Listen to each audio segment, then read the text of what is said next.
Everybody, welcome to VOA academy. Physics की series की next video में आपका स्वागत है।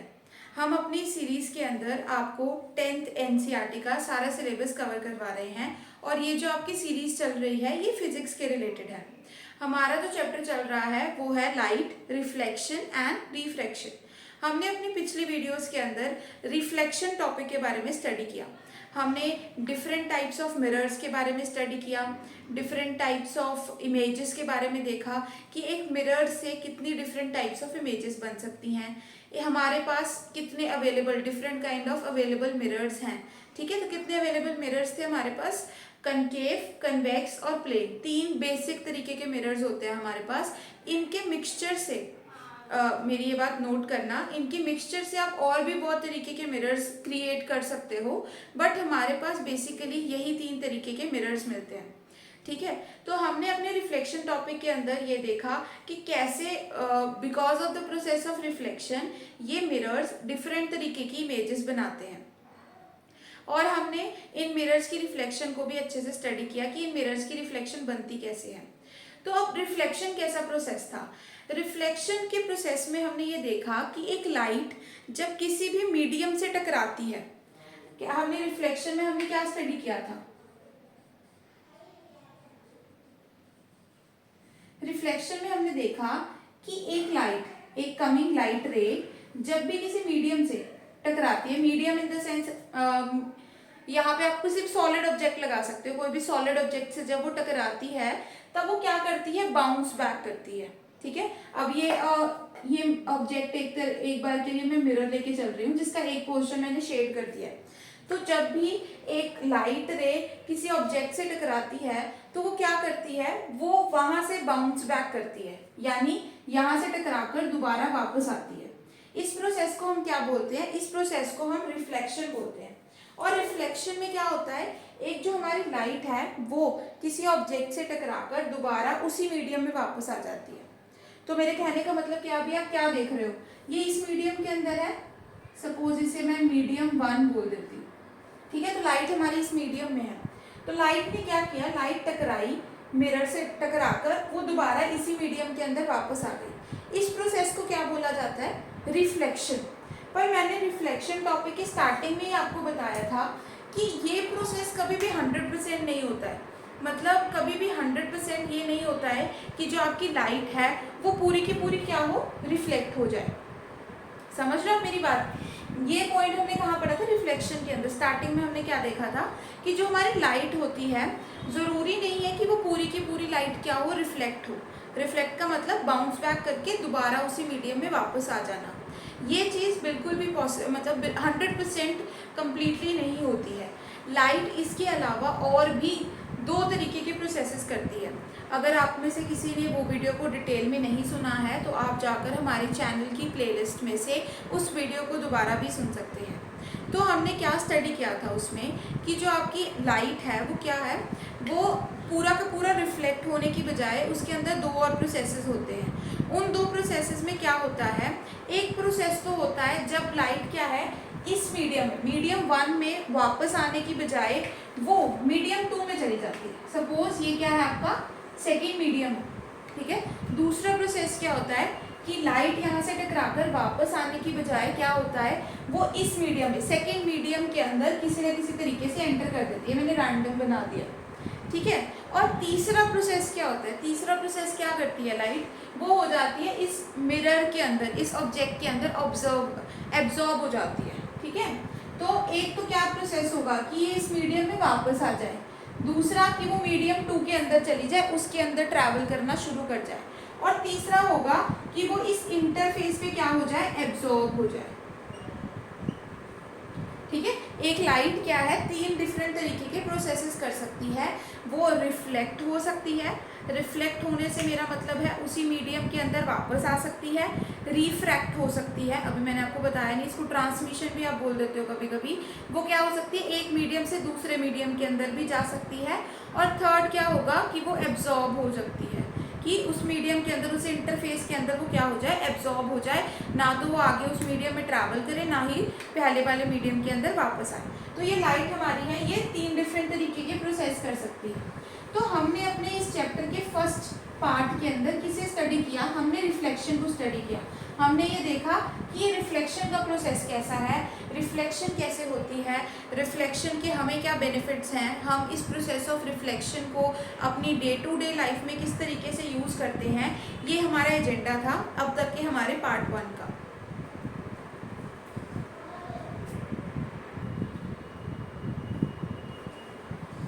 तो इस रिफ्लेक्शन के प्रोसेस में हमें काफ़ी यूज़फुल चीज़ें मिली, जैसे कि हमने देखा कि आप हमारी जो गाड़ी का रियर व्यू मिरर है वो कैसे काम करता है। हमने ये देखा कि एक डेंटिस्ट है वो हमारे दांतों को कैसे चेक करता है, वो उन्हें कैसे मैग्नीफाई करके देख सकता है। और हमने जो हमारे मिरर्स हैं ये कहो रिफ्लेक्शन का प्रोसेस है, उसकी बहुत अच्छे और बहुत कामयाब हमने क्या देखे आउटकम्स देखे या एडवांटेजेस देखे हमारे लिए। फिर उसके बाद नेक्स्ट चीज़ क्या है, अब हमारा जो चैप्टर का सेकंड पार्ट है वो डिमांड करता है कि हम अपना एक नया टॉपिक स्टार्ट करें, और वो टॉपिक क्या होगा, रिफ्रैक्शन। वो टॉपिक क्या होगा, refraction. The topic is refraction. अब रिफ्रैक्शन क्या है, रिफ्रैक्शन स्टडी करने से पहले मैं आपको चाहूँगी कि आप कुछ ऐसी चीज़ें, बेसिक चीज़ें रिकॉल करो जो आपने शायद अपनी डे टू डे लाइफ में देखी होंगी, जिससे आप ये रिलेट कर पाओगे कि ये रिफ्रैक्शन कोई एब्सर्ड सा टॉपिक नहीं है, कोई रैंडम टॉपिक नहीं है जो आपने कभी अपनी रियल लाइफ में देखा नहीं होगा। मैं आपको कुछ ऐसे बेसिक एग्जांपल्स बताऊंगी अभी, जिससे आपको ये लगेगा कि हाँ रिफ्रैक्शन तो हम डेली देखते हैं अपनी लाइफ में, और आपको ये टॉपिक बिल्कुल भी मुश्किल नहीं लगेगा। तो क्या आपने कभी देखा है कि कभी आपके पास एक पेपर पड़ा हो, शीट पड़ा हो, और उसके ऊपर आप अगर एक ट्रांसपेरेंट स्लैब रख दो, या जनरली ट्रांसपेरेंट स्लैब तो कहाँ होती है हमारे घरों में, हम पेपर वेट रख देते हैं अपने पेजेस के ऊपर, अपने नोट्स के ऊपर, और वो पेपर वेट जनरली क्या होते हैं, ट्रांसपेरेंट होते हैं। तो हम क्या करते हैं, अपना पेपर वेट उनके ऊपर रख देते हैं। तो पेपर वेट रखने के ऊपर आपको क्या दिखाई देता है, आपको मिलता होगा कि जो आपके जो वर्ड्स हैं जो पेपर वेट के नीचे आ गए हैं वो आपको थोड़े उठे हुए नजर आते हैं। क्या आपको ऐसे नजर आते हैं?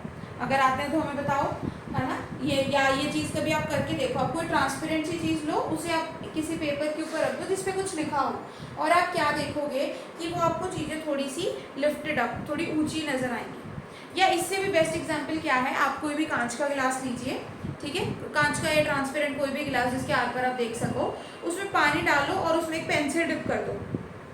उसमें पानी लो और उसमें एक पेंसिल डिप कर दो, आपको क्या नजर आएगा कि ये मान लो ये पानी का सरफेस है, ये आपने पेंसिल डिप की है, तो ये पेंसिल आपको ऐसे टूटी हुई नजर आएगी।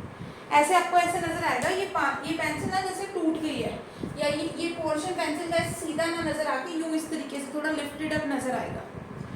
या अब ये एक्सपेरिमेंट तो काफ़ी सिंपल है, इसे आप अपने घरों में करके देख सकते हो, है ना। या उसके अलावा और क्या हो सकता है, आप कभी किसी स्विमिंग पूल के अंदर गए हो और आपने ज़रा साइड पे खड़ के उसकी गहराई देखी हो, ज़रा मैं देखूँ ये कितना गहरा है, ठीक है, तो आपको क्या लगा होगा, नहीं इतना गहरा तो नहीं है। पर जब आपने उसके अंदर पैर रखा होगा तब आपको उसकी असली गहराई के बारे में पता लगा होगा, ठीक है। आपको पहले रैंडम देखने से तो लग रहा होगा कि नहीं ये इतना गहरा नहीं है, आपने पैर रखा, फिर आपको पता लगा ये तो बहुत गहरा है भाई। ये क्यों? क्योंकि आपको उसका जो बेस है, उसकी जो बॉटम सरफेस है, वो आपको क्या लगा, थोड़ा उठा हुआ लगा, जिससे आपको क्या लगा कि उसकी गहराई इतनी नहीं है, और आपने उसके अंदर पैर रख दिया। पर जब आपने उसके अंदर पैर रखा तब जाके आपको पता लगा कि नहीं ये तो बहुत गहरा था भाई, मुझे तो यूँ लग रहा था, ठीक है। तो ये कुछ रैंडम एग्जांपल्स हैं जो आपने अपने डे टू डे लाइफ में देखे होंगे, ऑब्जर्व किए होंगे कि हाँ ऐसा कुछ होता तो है, मैंने देखा है, पर कभी मैंने सोचा नहीं कि इसका रीज़न क्या होगा। तो इन सब का रीज़न क्या है? इन सब का रीज़न एक ही है, वो है रिफ्रैक्शन। इन सब का रीज़न क्या है? एक ही रीज़न है, वो है रिफ्रैक्शन। अब आपको एग्जाम्पल्स तो पता लग गए हैं कि रिफ्रैक्शन में क्या होता है क्या नहीं होता है। अब उसके साथ साथ आपको ये भी पता होना चाहिए कि ये रिफ्रैक्शन है क्या और ये होती क्यों है। तो मैं आपको एक चीज़ बताती हूँ, ये रिफ्रैक्शन होती क्या है। रिफ्रैक्शन होता है कि जब भी आपका कोई जो लाइट है वो अपना मीडियम बदल ले। लाइट क्या करते हैं, अपना मीडियम बदल ले। जब हमने रिफ्लेक्शन वाला टॉपिक पढ़ा था तो हमने क्या देखा था कि जो हमारी लाइट है वो एक ही मीडियम में ट्रैवल कर रही थी। मीडियम 1 में है तो वो मीडियम 1 में ही रह रही थी। अगर किसी ऑब्जेक्ट से वो टकराती थी तो बाउंस बैक कर उसी मीडियम के अंदर वापस आ जाती थी। बट रिफ्रैक्शन में ऐसा नहीं होता। रिफ्रैक्शन में जो हमारी लाइट रे है वो एक ही मीडियम के अंदर नहीं रहती है, बल्कि वो उस मीडियम से बाउंस बैक वो एक ही मीडियम में नहीं रहती है, बाउंस बैक नहीं करती है, बल्कि वो दूसरी मीडियम के अंदर एंटर कर जाती है। ये है basic difference between reflection and refraction. इसे आप नोट करना, कईयों को नहीं पता होता है इसमें बेसिक डिफरेंस क्या है, बट इनका बेसिक डिफरेंस क्या है कि जो रिफ्रैक्शन होता है, रिफ्रैक्शन के अंदर जो आपकी लाइट रे है वो एक सिंगल मीडियम के अंदर ना रहकर वो दूसरे मीडियम के अंदर एंटर कर जाती है। अब आपने बोला होगा मैम चलो एक मीडियम से दूसरे मीडियम के अंदर एंटर कर गई, कोई बात नहीं, फिर क्या हुआ, लाइट रे तो लाइट रे ही है, बट फिर भी उसका दूसरे मीडियम में एंटर करने के बावजूद भी हमें इतना चेंज क्यों नजर आ रहा है, हमें मतलब कोई चीज़ बेंड क्यों नजर आ रही है, हमें उसका बॉटम सरफेस उठा हुआ क्यों नजर आ रहा है, वो क्यों होता है, ये इसलिए होता है बिकॉज जो आपकी लाइट रे है वो हम हमेशा क्या सोचते हैं, लाइट तो सेम स्पीड से मूव कर रही है, ठीक है, बट जो आपकी जो लाइट रे होती है ना वो डिफरेंट मीडियम में डिफरेंट स्पीड से मूव करती है। क्या मेन पॉइंट है कि जो आपका लाइट रे है वो डिफरेंट मीडियम में डिफरेंट स्पीड से मूव करता है, जिसके कारण ये जो आपकी बेंडिंग वाला इफेक्ट आपको नज़र में आता है। ओके, समझ रहे हो आप मेरी बात, कि जब भी एक लाइट रे एक मीडियम से दूसरे मीडियम के अंदर जाती है तो क्या होता है, बेसिक डिफरेंस क्या आता है कि जो आपकी लाइट रे है वो उसकी स्पीड बदल जाती है। अब आप इमेजिन करो, आप काफ़ी तेज़ स्पीड से जा रहे हो, आपने कार काफ़ी तेज़ स्पीड से चलाई है, वैसे मैं सबको मना करूँगी ऐसा कुछ नहीं करना है हमें, बट आप क्या करो, आप इमेजिन करो सिर्फ, है ना, कि आप काफ़ी तेज़ स्पीड से कार चलाते हुए जा रहे हो और आपने एकदम से क्या दबा दी, ब्रेक दबा दी। आप काफ़ी तेज़ स्पीड से चलते हुए जा रहे थे, आपने एकदम से ब्रेक दबा दी, तो इमेजिन करो क्या कार स्ट्रेट ही चलती जाएगी कि वो अपने पाथ से भटक जाएगी। सोचो क्या होगा, आप कार चला रहे हो, आप बहुत तेज स्पीड पे कार चला रहे हो और आपने एकदम से ब्रेक मार दी, वो कार क्या हो जाएगी, स्लिप हो जाएगी, स्किड हो जाएगी, ठीक है, आपकी कार क्या हो जाएगी, आपकी कार उस केस में स्लिप हो जाएगी, वो स्किड हो जाएगी, अपनी डायरेक्शन चेंज कर लेगी, जिस पाथ पर वो चल रही थी वो उसी पाथ पर नहीं रहेगी। यही सेम चीज़ किसके साथ होती है, लाइट के साथ होती है। अब देखो, आप कार पे मैक्सिमम कितनी स्पीड कर लोगे, 100 कर लोगे, 100 कर लोगे, 150 कर लोगे, मैक्सिमम से मैक्सिमम आप 150 किलोमीटर पर आवर की स्पीड ही करोगे अपने व्हीकल के ऊपर, ठीक है। इतनी कई कार्स तो इतनी रेंज तक भी नहीं पहुंच पाएंगी, है ना, कार पे डिपेंड करेगा कौन सी कार आप यूज़ कर रहे हो, कौन सी नहीं कर रहे हो, बट अब कार की स्पीड कितनी है, 150 किलोमीटर पर आवर, है ना। अब आप मुझे ये बताओ, ये लाइट की स्पीड कितनी होगी, मुझे ये बताओ, ये लाइट की स्पीड कितनी होगी, लाइट की स्पीड वजह इससे बहुत ज़्यादा होती है, लाइट की स्पीड होती है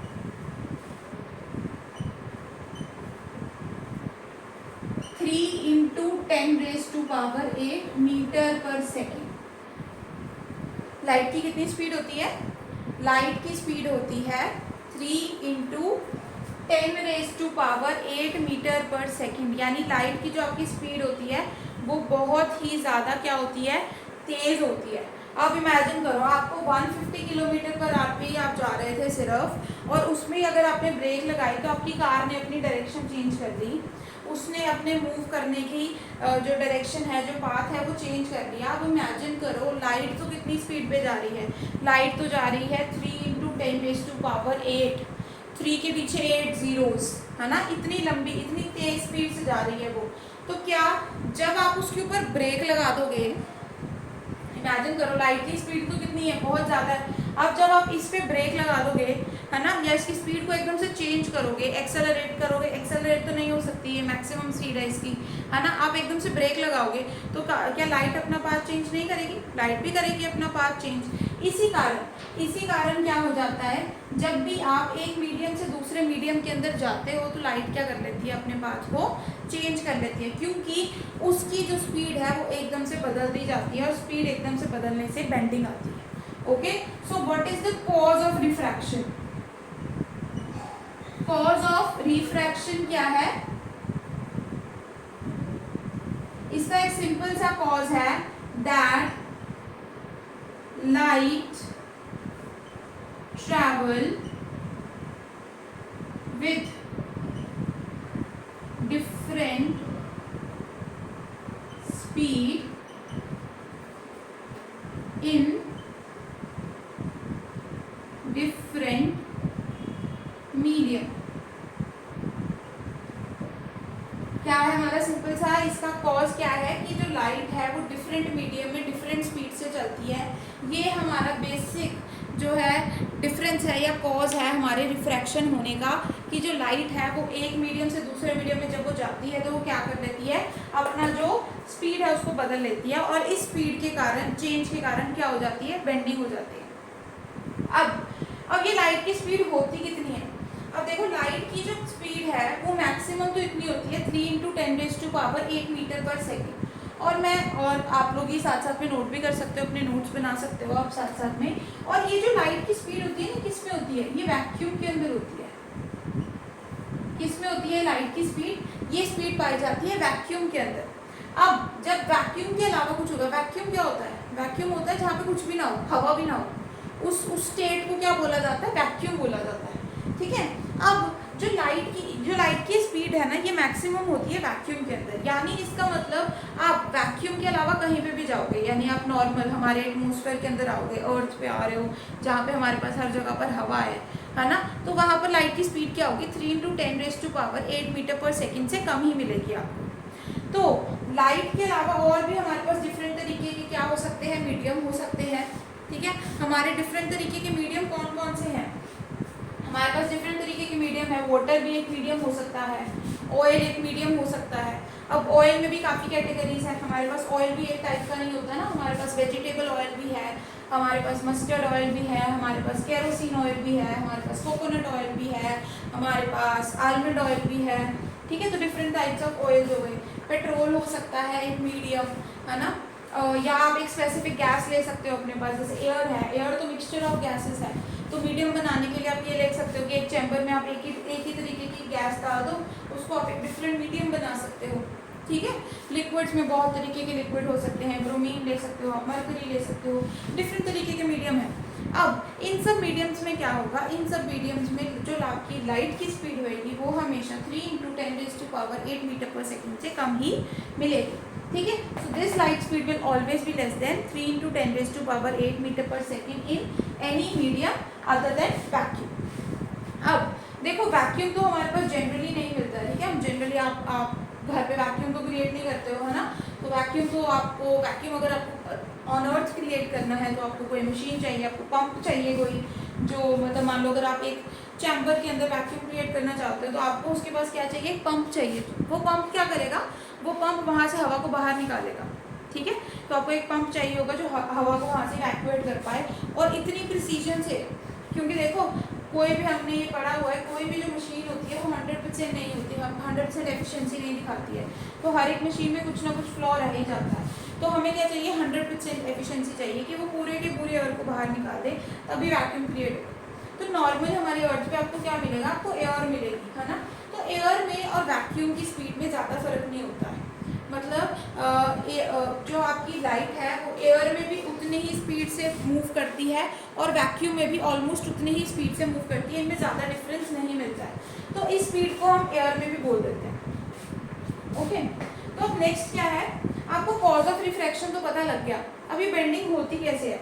अब देखो, जब हमने ये बेंडिंग स्टडी करनी है ना, तो आपको दो बेसिक तरीके के मीडियम पढ़ने पड़ेंगे। एक तो आपको पढ़ना पड़ेगा डेंस मीडियम, और एक आपको पढ़ना पड़ेगा रेयर मीडियम। तो रिफ्रैक्शन को स्टडी करने के लिए, जैसे हमने रिफ्रैक्शन को स्टडी करते वक्त डिफरेंट तरीके के मिरर्स पढ़े थे, डिफरेंट तरीके के इमेजेस देखे थे, तो वैसे यहाँ पे भी हम डिफरेंट तरीके की चीज़ें देखेंगे। और उसमें जो फर्स्ट पॉइंट होगा वो होगा डेंस मीडियम और रेयर मीडियम में देखना। अब डेंस मीडियम और रेयर मीडियम क्या होता है? डेंस मीडियम होता है, अगर डेंस को मैं हिंदी में बताना चाहूँ तो डेंस होगा गाढ़ा, रेयर होगा जो कम गाढ़ा होगा, है ना। तो डेंसनेस क्या होती है कि कोई चीज़ कितनी गाढ़ी है ना। जैसे आप मान लो आप पानी में मड डाल दो तो वो गाढ़ा हो जाएगा, या ये भी चलो, ये तो मिक्सचर हो गया। आप नॉर्मल देखो, एक तरफ पानी ले लो, एक तरफ हनी ले लो या वैक्स ले लो, है ना। तो कौन सा ज़्यादा डेंसर होगा? गाढ़ा कौन सा ज़्यादा है? पानी या हनी? हनी ज़्यादा गाढ़ा है ना, तो उसको क्या बोलते हैं? डेंसर मीडियम बोलते हैं। रेयर मतलब जो कम गाढ़ा है किसी से कंपैरेटिवली। तो अब हम क्या देखेंगे कि एक लाइट जब डेंस से रेयर में जाती है या रेयर से डेंस में जाती है तो वो किस तरीके से बिहेव करती है। ये हमारा मेन मोटो है रिफ्रैक्शन के अंदर स्टडी करने का। तो आज के लेक्चर में हम इतना ही करेंगे। हमने ये देखा कि रिफ्रैक्शन क्या होती है, रिफ्रैक्शन किस तरीके से काम करती है, किस प्रिंसिपल के ऊपर वो वर्क करती है, और रिफ्रैक्शन के अंदर रिफ्रैक्शन के कॉजेज क्या हैं। आई होप आपको ये सब चीज़ें समझ में आई हों, तो स्टे ट्यून्ड, है ना। Thank you for watching this video, and let's hope we meet for the next video. Till then, thank you.